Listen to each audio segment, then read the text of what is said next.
NEET का paper leak, SSC में सालों की लेट लतीफी, सीबीएसई में बवाल और अब बारी है उस परीक्षा की जिसके भरोसे देश के लाखों युवा एक अच्छे कॉलेज का सपना देखते हैं।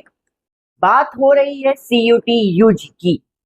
नमस्कार, मैं हूं प्रज्ञाश तिवारी और आप देख रहे हैं न्यूज चौपाल। हम सिर्फ एक परीक्षा की बात नहीं करेंगे, हम बात करेंगे उस सिस्टम की जो दीमक की तरह हमारे देश के युवाओं का भविष्य खा रहा है। क्या आपने कभी सोचा है कि एक 17-18 साल का बच्चा जब अपना सब कुछ दांव पर लगाकर एग्जाम सेंटर पहुंचता है और उसे पता चले कि सिस्टम के टेक्निकल ग्लिच ने उसकी महीनों की मेहनत पर पानी फेर दिया है, तो उस पर क्या गुजरती होगी। 30 मई 2026 को ठीक यही हुआ है। डिकोड करते हैं कि 30 मई 2026 को असल में हुआ क्या था। 30 मई को देश भर में सीयूटी यूजी 2026 की परीक्षा थी। जो पेपर दोपहर 3 बजे शुरू होना था वो 4 बजे शुरू हुआ। क्यों? क्योंकि एनटीए यानी नेशनल टेस्टिंग एजेंसी के टेक्नोलॉजी पार्टनर टीसीएस का सर्वर बैठ गया था।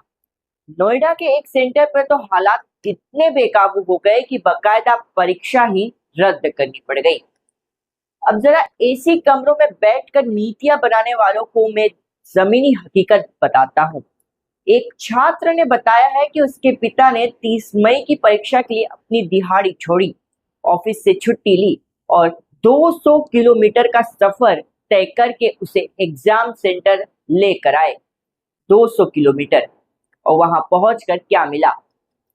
बंद दरवाजे, भयंकर अफरा तफरी और एक नोटिस, टेक्निकल ग्लिच। हैरानी की बात तो ये है दोस्तों कि यह कोई पहली बार नहीं हो रहा है। ये एनटीए की कोई नई नाकामी नहीं है। 2022 से जब से एनटीए ने सीयूटी का जिम्मा संभाला है, हर साल यही ड्रामा होता है।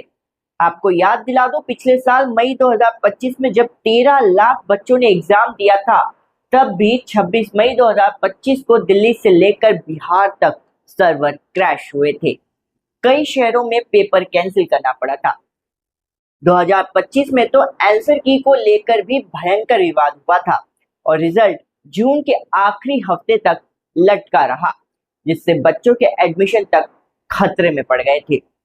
हर साल टीसीएस के सर्वर में ग्लिच आता है, हर साल एनटीए एक्स पर एक माफीनामा डाल देता है और हर साल लाखों बच्चे डिप्रेशन का शिकार होते हैं।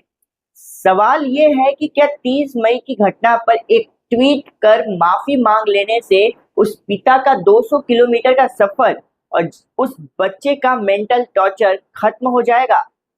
बतौर पत्रकार मेरा सीधा सवाल देश के शिक्षा मंत्री धर्मेंद्र प्रधान जी से है। मंत्री जी, आपके मंत्रालय के अधीन 1 करोड़ से ज्यादा बच्चे अलग अलग परीक्षाएं देते हैं। नीट से लेकर सीयूटी तक एक भी परीक्षा ऐसी क्यों नहीं है जो किसी भी बिना विवाद के हुए हो, बिना किसी पेपर लीक या बिना किसी सर्वर डाउन के पूरी हो सके? आप विश्वगुरु भारत की बात करते हैं, डिजिटल इंडिया का नारा देते हैं, लेकिन आपसे एक कंप्यूटर बेस्ड टेस्ट ढंग से नहीं करवाया जा रहा। मेरा सवाल एनटीए के डायरेक्टर अभिषेक सिंह से भी है, क्या आपकी एजेंसी सिर्फ टीसीएस पर निर्भर रहने के लिए बनी है? अगर टीसीएस हर साल फेल हो रहा है तो उसे ब्लैक लिस्ट क्यों नहीं किया जाता? आपके पास इतने बड़े स्केल के एग्जाम के लिए कोई बैकअप प्लान क्यों नहीं है? जब आप फॉर्म के नाम पर करोड़ों रुपए की फीस वसूलते हैं तो आपकी जवाबदारी शून्य क्यों है?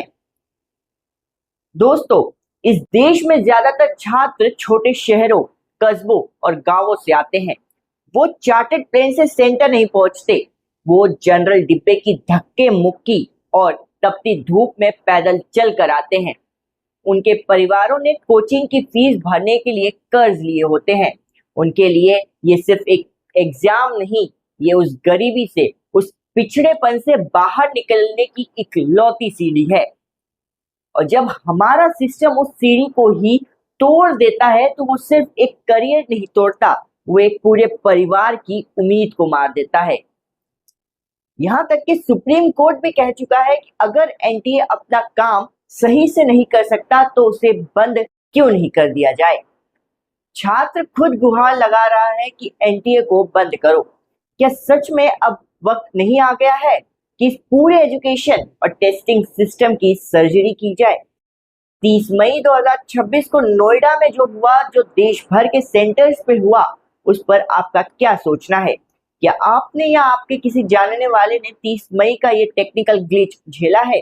कमेंट बॉक्स में अपनी कहानी, अपना गुस्सा जरूर दर्ज कीजिए, क्योंकि अगर हम चुप रहे तो कल किसी और परीक्षा में यही कहानी दोहराई जाएगी। इस वीडियो को शेयर कीजिए हर उस इंसान के साथ जो इस सिस्टम को बदलना चाहता है। सरकार तक ये आवाज पहुंचनी चाहिए। देखते रहिए न्यूज़ चौपाल, क्योंकि हम सच पूछने से पीछे नहीं हटेंगे। मैं हूं प्रज्ञांश तिवारी। अपना और अपनों का ख्याल रखिए। जय हिंद।